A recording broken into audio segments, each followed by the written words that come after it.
высоких идеалов тяжелая судьба. И тому, кто не способен вспорхнуть на высоты, превышающие привычные их земные перепады, никогда не разглядеть ни ценности этих возвышенных устремлений, ни самого их места рождения, затерянного сегодня посреди большого города, невидимого с малой высоты.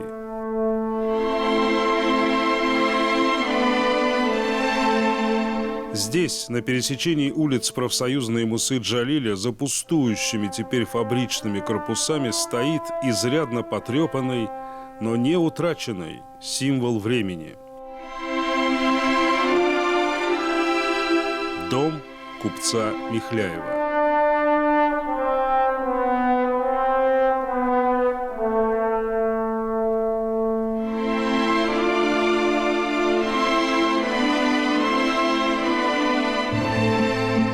Самый старый из сохранившихся жилых домов в Казани. Ему 300 лет. Он наверняка не сильно моложе башни Сюмбике, которая никогда не расскажет нам столько, сколько этот дом. Обвешанный ярлыками, обросший со всех сторон нелепой прозаической былью и причудливой поэтической небылью. Он в сущности жаждет одного – нашего честного слова. Он – источник наших идеалов, видимых лишь с известной высоты. Он – все еще незнакомец и посторонний. Чужой среди своих.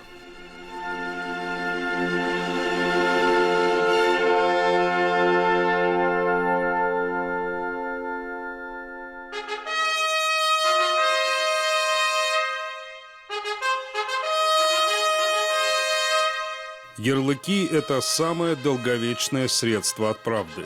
Еще недавно на этом доме висел самый стойкий ярлык, гласящий, что в доме Михляева, памятники конца XVII века, в 1722 году, то есть ровно 300 лет назад, останавливался сам царь Петр. Сегодня на доме уже нет физически таких громких заявлений, но ярлык-то куда денешь? И сможем ли мы однозначно определить сегодня, что тут правда, а что нет? Посмотрим. Давайте познакомимся с действующими лицами. Вот главный герой. Иван Афанасьевич Михляев, 55 лет от роду, богатейший человек своего времени, владелец... Впрочем, стоп. Мы уже едва не прошли через самый стойкий миф, которому вообще ничего не страшно. Дело в том, что настоящая фамилия нашего героя Микляев. Через «К», а не «Х», что хорошо известно любому специалисту.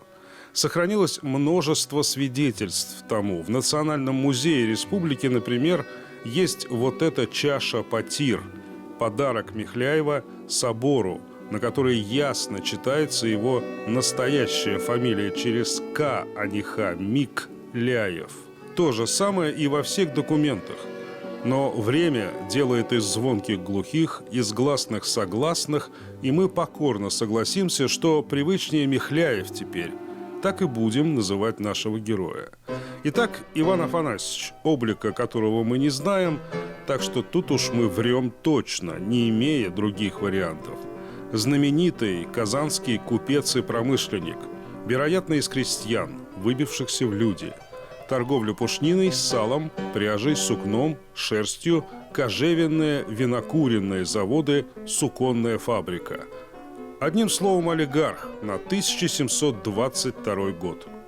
У нас обычно его рисуют купцом обычным. На самом деле у него были дела и в мануфактуре Тамиса в Москве, у него были дела и в Башкирии современной, и в Балахне. То есть это был олигарх очень серьезный, очень серьезный. И очевидно, что вот почему он уехал с Богоявленского прихода именно сюда. Причин могло быть несколько.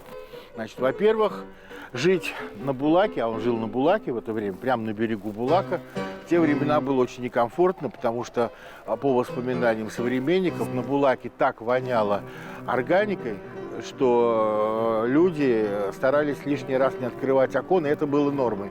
А во-вторых, значит, хотелось поселиться рядом с лучшими людьми города. Едва ли не лучшая в городе земля неподалеку от крепости, то есть от Кремля, была куплена Михляевым в 1720 году. Много земли. Никакой проезжей улицы тут тогда не было, и особняк стоял бы первым рядом, на пересечении оживленных городских потоков, необходимых предприимчивому человеку.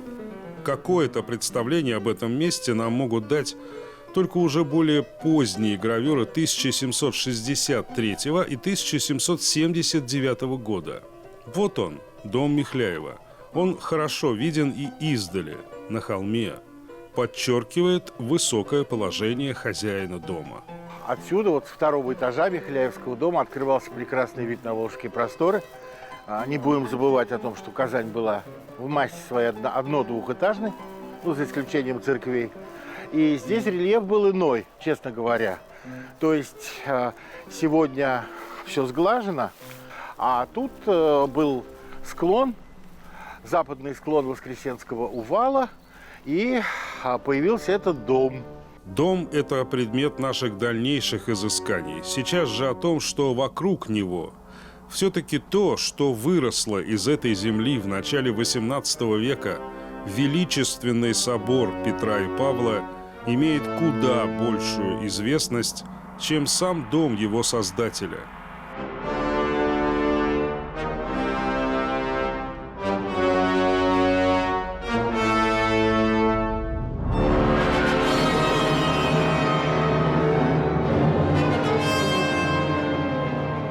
В 1720 году Михляев выкупает здесь участок, возможно, у нескольких домовладельцев. И здесь была церковь еще с XVI века, возможно, деревянная церковь святых апостолов Петра и Павла.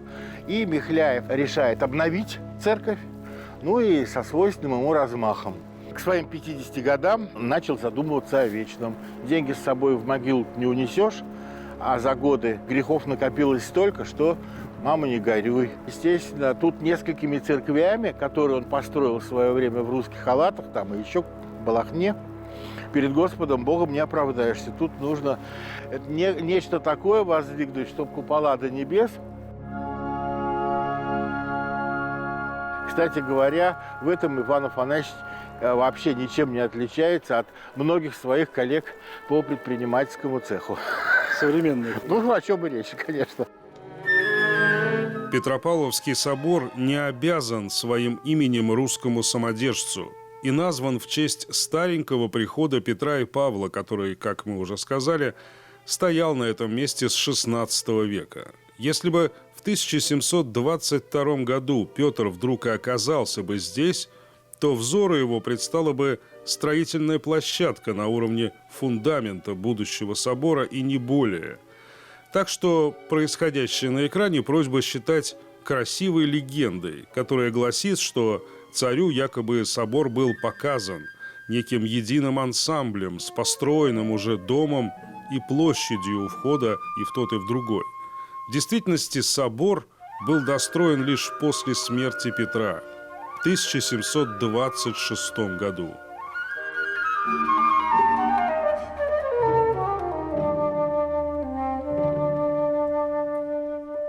Итак, собор Петр не видел, но дом-то он видеть мог.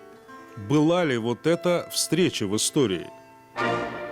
Увы и ах, для всех баек разом. Легенда о том, что Петр был в доме Михляева и даже ночевал в нем, не имеет оснований. К 1722 году сам дом Михляева едва имел основания. Он еще не был закончен даже. Он также строился. И эта теплая встреча, увы, состояться здесь не могла. В журналах Петра, в его записях во время путешествия по Волге нет ни единого намека ни на эту встречу, ни на факт пышных торжеств по случаю 50-летия царя в доме Михляев. Все ночи в Казани Петр провел на своем струге, на своей галере, о чем есть точные записи в царских журналах.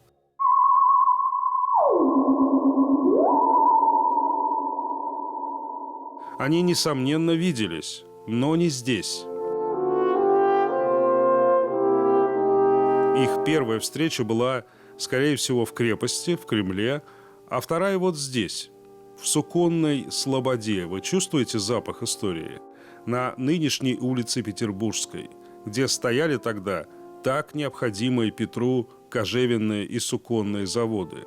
Здесь и сегодня здание XVIII века, правда, чуть более поздние. Изначальные корпуса до нас, к сожалению, не дошли, но Петр I в третий день пребывания своего в Казани, как он сам пишет в журнале своем, то есть его величество ездил в Суконную Слободу, осматривал кожевенные и суконные заводы. По левую руку от нас это были шерстяные или суконные производства, то есть они были вначале государственные, казенные, а с 722 года они находились под управлением 5 компанейцев. Главную роль первой скрипки, в которой компанейцев играл, собственно, наш достопочтенный Иван Афанасьевич Михляев.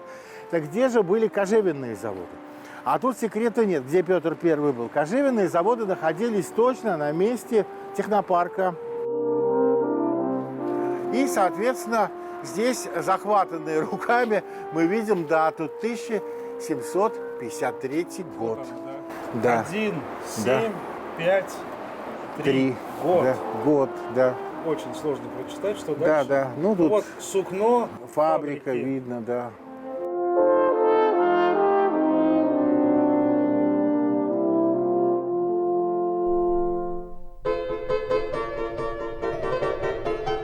А наши герои меж тем все расхаживают по строительной площадке уже внутри дома Михляева.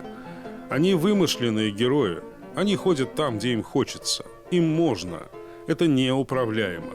Наверное, и нужно даже. Дому Михляева не повредит миф другой. Но точно совершенно, что и никакое развенчание мифов ему тоже повредить не может. Посмотрим на него повнимательнее. Есть ли у нас понимание, как он выглядел 300 лет назад?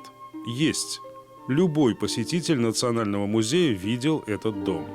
Каменный, двухэтажный, ажурная кирпичная кладка, крыльцо с подъемом на второй этаж, наличники в стиле русского барокко, карнизы из гребешков. Все это мы можем видеть и сегодня.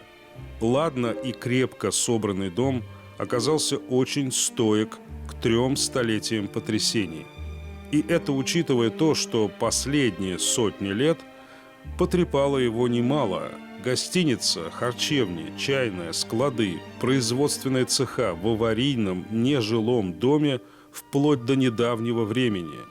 Это была кома, клиническая смерть. И отлететь от своего истерзанного тела душа этого дома могла и через бесчисленные дыры в почти напрочь отсутствующей крыше.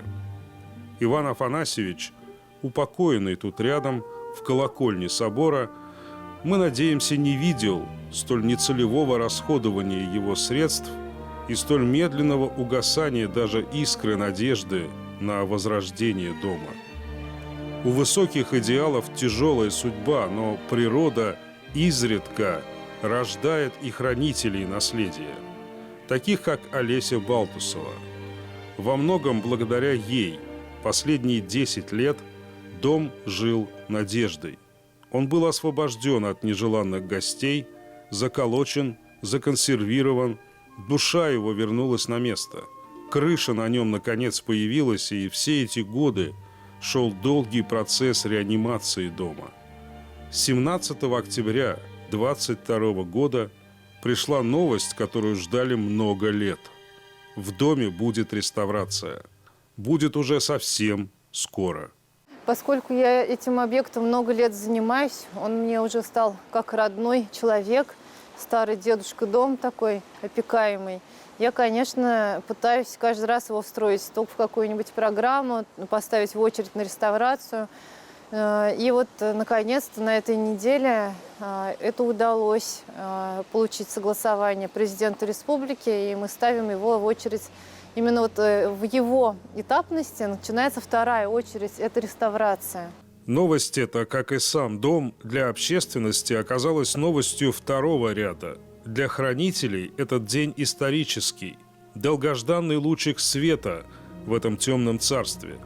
Первые проблески этого света были видны еще в 2014 году, когда и начиналась здесь интенсивная реанимация дома. Тогда-то долгих 3 года ему спасали жизнь, рискуя, кстати, собственной зачастую. Зашли подрядчики, быстро сделали противоаварийное освоенное поле вокруг здания, чтобы оно не ползло по склону.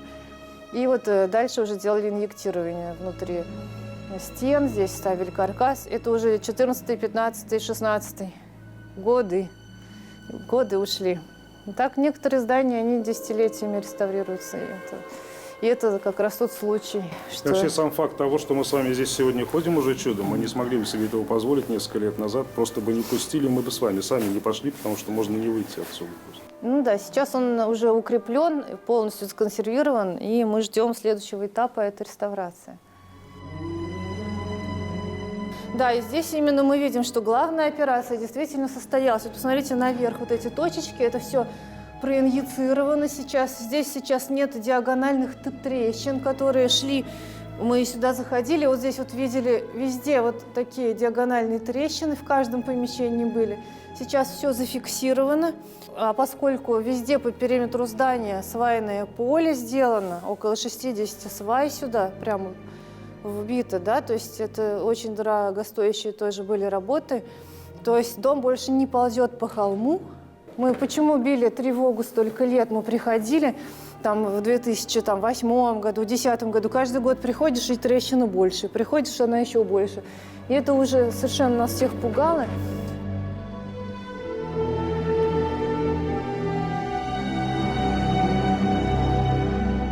Шесть долгих лет в полной темноте и неведении спасенный уже дом ждал своей участи. Речь о десятках миллионов рублей как минимум, поэтому очередь оказалась длинной. А потом пришла и пандемия. Конечно, все эти годы не прошли даром. Архитекторы и реставраторы метр за метром изучали эти лабиринты, создавая родословную дома. Перед нами что-то вроде теста ДНК. Цвета – это века, условно говоря. Это план первого этажа дома. То, что обозначено бордовым цветом, это конец 17 века. То есть это открытие. Оказывается, в основе дома находятся древние палаты. Они и формируют части первого этажа. Светло-коричневые участки – это первая половина 18 века. То есть это Иван Афанасьевич и последующие прямые наследники. Зеленые участки – это все, что было пристроено уже после 1768 года. А вот этот пристрой на фасаде 1876 года. Пристрой сохранился, и это удивительное ощущение там внутри. Видеть, как XIX век заботливо укрывает от времени век XVIII. Ну вот мы с вами находимся вроде бы внутри здания, но на самом деле здесь вот, например, это была фасадная часть, это был фасад, вот о чем свидетельствуют вот эти сохранившиеся окошки с очень характерной век, да? для... Вот эта вот решеточка сохранившаяся, она очень характерна для конца 17-го, начала 18 века. Петли остались родные. Петли, да, петли родные от проездных ворот. Здесь были такие небольшие ворота, заходили. В общем-то, это была улица когда-то.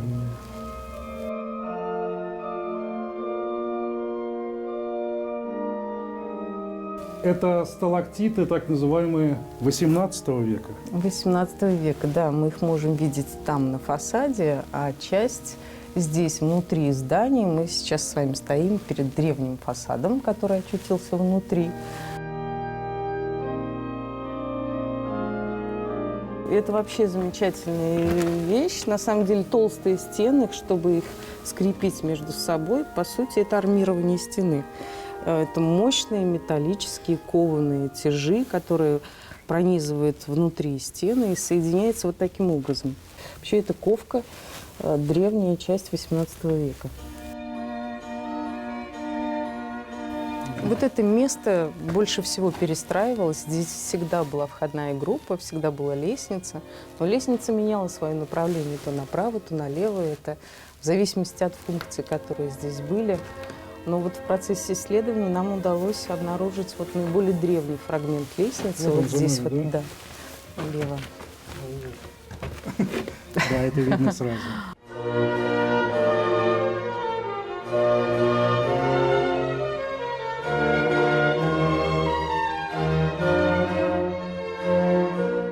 Дом Михляева – это дом-трансформер. Он сам музей архитектуры. Здесь от 17 до 19 века порою один маленький шажок, особенно на первом этаже. Вот сейчас, например, под нами век 17. Сейчас перекрытие разобранное, которое, поскольку делали усиление свода и усиление стен, мы Здесь можем... будет уровень пола, и, конечно, посетители этого уже не увидят. Да? Но они видят снизу эти замечательные Снизу, да. своды. Да, сейчас мы можем увидеть вот как бы их сверху, конструктив, как они выглядят. А так снизу, разумеется, вся красота будет видна.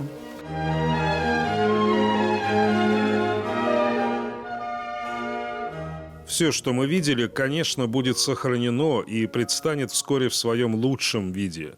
Но для чего? Что тут будет?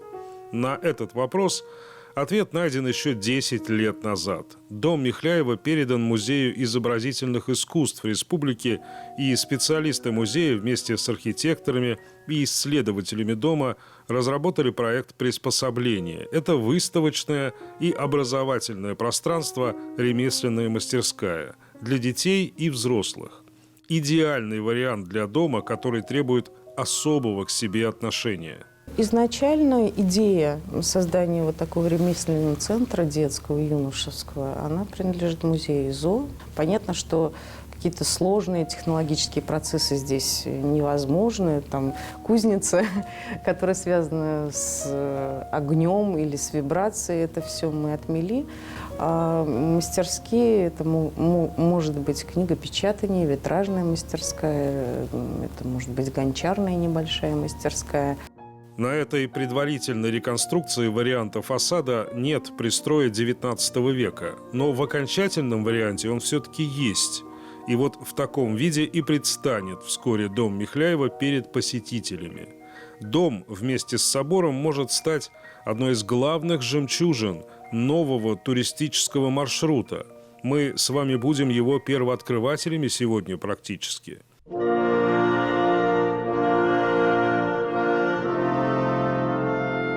Еще раз посмотрим вот на этот двор. Михляевский парадис. Дом Михляева, кстати, со стороны собора одноэтажный. Также с парадным выходом на площадь перед собором, где когда-то и был главный вход в храм. Так вот, лестница эта была ни много ни мало завершением целой улицы, которая тянулась сюда от самого Кремля. Когда-то, еще до Михляева, вдоль гребня холма проходила улица с довольно забавным названием «Замошная решетка». Купец Крупенников Леонтий Филиппович описывает эту улицу так. Главная улица в Казани называлась Замошная решетка. Она шла узким и кривым образом из Спасских ворот, ну и так далее. Да? До сих пор мы можем это видеть. Да, до сих пор мы можем это видеть. Немало старых улочек в Казани стерто с лица земли, но есть память, которую не сотрешь. Нам несложно отыскать и в современной Казани улицу с этим любопытным названием – Замошная решетка. Достаточно просто пойти туда, куда не ходят ни туристы, ни жители города. Вот он, небольшой проулок между Иоанно-Предтеченским монастырем и Нацмузеем. Посмотрите, это же нетронутый кусочек XVIII века. Вот это и есть начало улицы. Она так и шла вдоль гостиного двора. Не этих стен, разумеется, а более ранних. И на всем своем протяжении улица Замошная решетка представляла собой рынок. И слева, и справа здесь был сплошной лабиринт деревянных торговых рядов. Это был, собственно, главный городской торг. Лавки, кабаки. Представьте, что такое улица Баумана в XVIII веке. Вот это и была улица Баумана.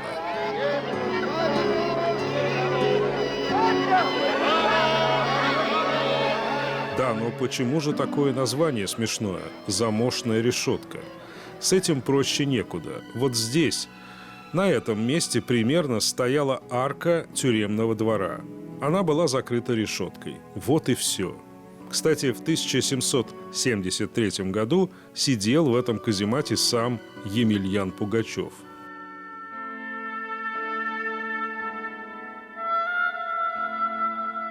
Никакой решетки тут, конечно, не сохранилось, но у нас есть кое-что получше. Не сразу узнаешь в этом строении церковь, и тем более не сразу разглядишь коренной ее четверик. Вон он там, посередине, зажатый более поздними пристроями. Он построен был в XVI веке.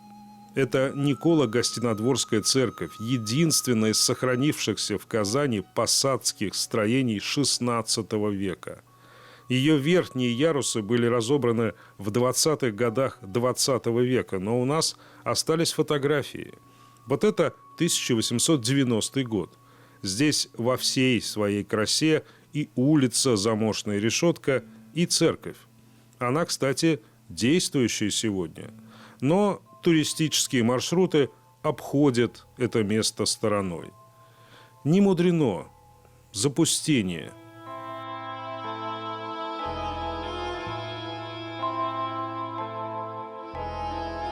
Так вот, улица эта когда-то, пересекая нынешнюю улицу Чернышевского, вела прямиком к собору и Михляевскому дворику, а точнее к арке надвратной церкви Козьмы и Демьяна, пройдя через которую можно было выйти к главному входу в собор.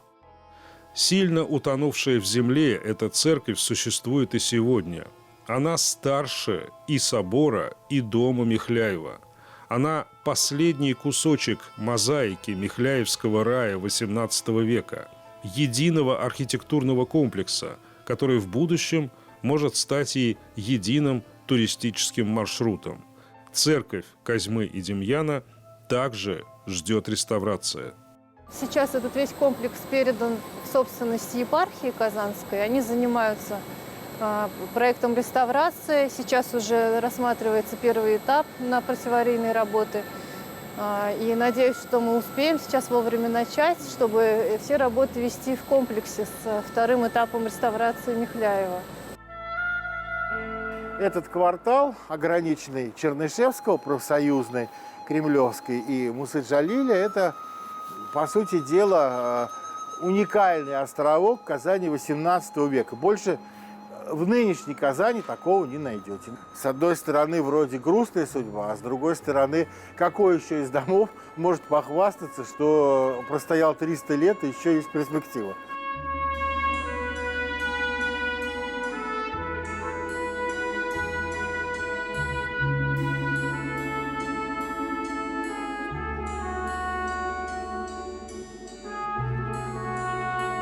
У высоких идеалов тяжелая судьба. И тому, кто не способен вспорхнуть на высоты, превышающие привычные их земные перепады, никогда не разглядеть ни ценности этих возвышенных устремлений, ни самого их места рождения, затерянного сегодня посреди большого города, невидимого с малой высоты.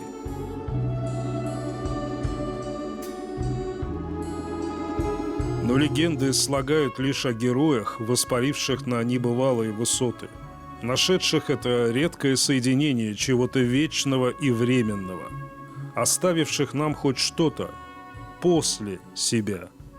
Оставим ли мы? Мы же охраняем наследие, мы должны его передать потомкам в надлежащем виде. То есть нельзя допустить, чтобы при нас это было утрачено. Мы в 21 веке, обладая всеми технологиями и знаниями, мы не можем позволить просто вот так бездарно пропасть такому уникальному кварталу казанскому, историческому. Мы, конечно, должны сделать все, чтобы он получил новую жизнь. И это, вот это для нас главное, что это наследие должно и сохраниться, и зажить новой жизнью.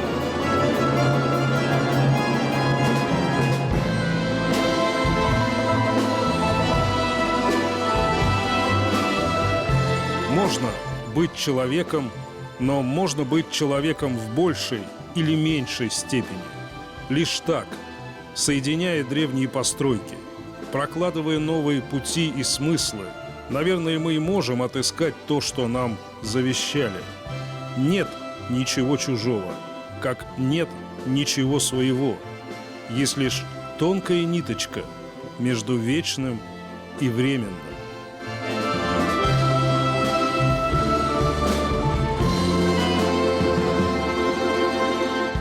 Наша задача – держать ее в своих руках.